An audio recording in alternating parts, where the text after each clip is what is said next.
Hey guys, King of Charmanders here. Today I bring to you the best Beotodus weapons guide. More ice meta? Well, this video analyzes one of the new monsters of Season 6, and the Beotodus weapons are ice weapons. And the reason I say more ice meta is because are they worthy of the ice meta? Because there's a lot of ice weapons out here right now. But we're going to take a look at them and analyze them in this video. And here's a list of the Beotodus weapons. Sadly, there's only 4 weapon types. You have the Greatsword, which is the Beo Slasher. The Dual Blades, which is the Beo Hatchets. The Charge Blade, which is the Deep Schneegel. I have no idea how to say that. And you have the Light Bowgun, the Beo Shooter. First, we're going to start off with the Beotodus weapons forward stats. Its element is ice, with its base raw attack being 260 and its base elemental attack being 117. And its base affinity, it doesn't have any affinity, so it's at 0%. And as you max the Beotodus weapons, the raw attack will be higher than the elemental attack. Which is kind of odd. Well, it's not odd. Some weapons are like this. But usually the ice is higher or at least near even than the raw. And if you want to forge them, here are the requirements. You need 8 Monster Bone Mediums, which are rarity 2. 4 Beotodus Scales, which are rarity 1. 2 Beotodus Horns, which are rarity 2. Or not rarity 2. Rarity 3.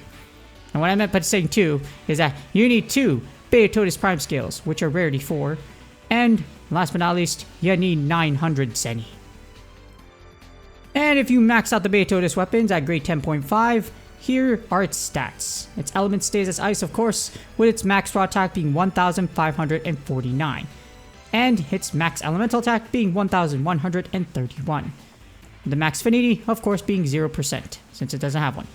And the Beotodus weapons also require Gyrotodus materials to max out. I know it's weird. You need a water monster for an ice weapon. But yeah, it is weird. And here's the weapons max cost at grade 10.5 for Beotodus.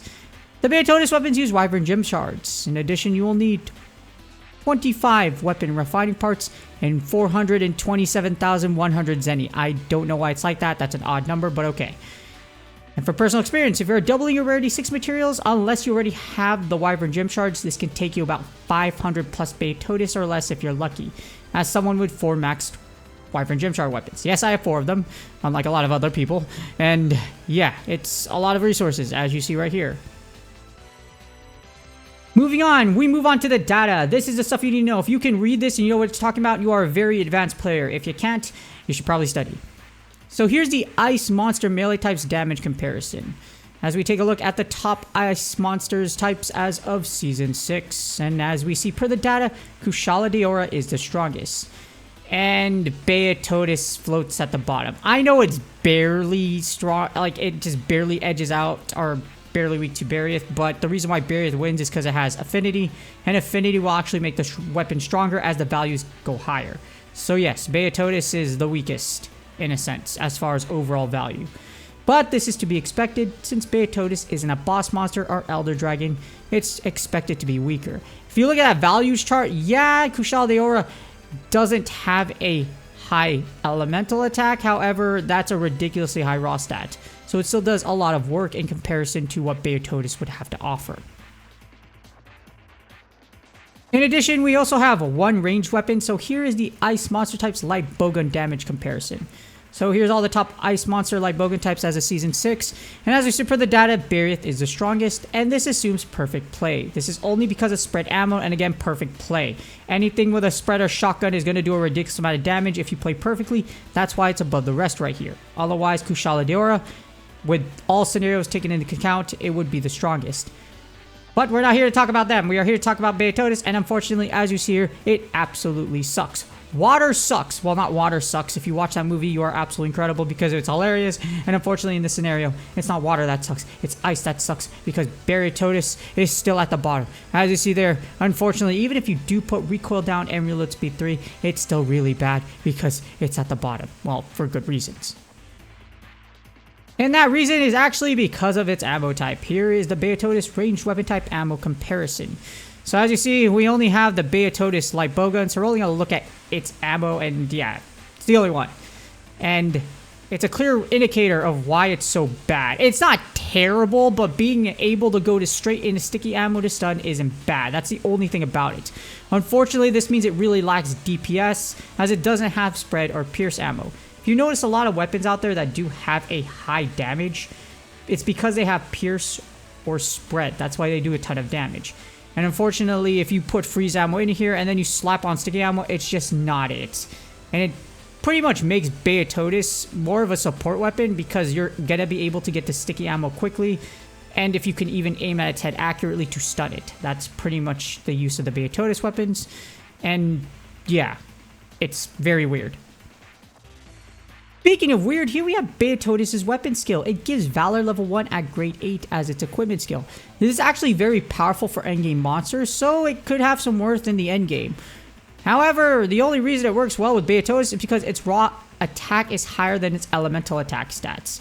Usually what you want to do if you're facing an elemental weak monster, you want to have a higher elemental value as far as the elemental attack goes. You don't want a high raw value. So this thing can pretty much be used across the board against a lot of monsters, but again, this actually only works if the monster actually roars. Not every monster in the game in Monster Hunter now will actually roar at you. So Valor can actually be completely useless because if the monster doesn't roar, you don't get this boost. And last but not least, we have the overall analysis on the Beotodus weapons. You probably guessed they've been playing this game for a long time. Yeah. But if you're a newer player, this is actually an okay weapon. If you're building it at grade 3, using it generally up to probably, I would say, like 5 or 6 stars, it's not bad, as long as you're not using Wyvern Gem Shards on it. However, Legiana overall is better. Even though I kind of have a love-hate relationship with Divine Blessing, Legiana's is factually better. And generally, elemental weapons should focus on its monsters it's strong against as far as element goes, rather than an overall weapon. This is very much a generalist weapon for the weak. Well, not the weak, just for if you are brand new. And if you're a veteran player, you obviously know that you shouldn't invest in this weapon. You either have a better alternative already, or there are better alternatives out there. As someone with Kushala Bow, Super Bow, there is no way I'm going to invest in one of these weapons when I already have the strongest ice weapon as of the current meta in Monster Hunter now. It just doesn't make any sense. But again, if you're new, not bad. If you're a veteran, you might, yeah, you already have something really good, or you're building towards something that's really good. Regardless, hopefully this video helps you decide what Beotodus weapon you want to build if you're looking at it. It's still a solid, again, it's a solid option for newer players looking for a weapon to use for all early game monsters. If you're a veteran, don't use this, please. It's just not worth it. And with that being said, please do me a huge favor. Like, subscribe, and comment for the YouTube algorithm. Hopefully y'all are getting those Rarity 6 drops, and if you're going after those Riftborn monsters, you are getting plenty of those Riftborn drops as well. By the way, Riftborn Bear is out right now, so you should probably invest on that instead of this. But to put that out there, good luck on your grinds, and I will see y'all on the next video.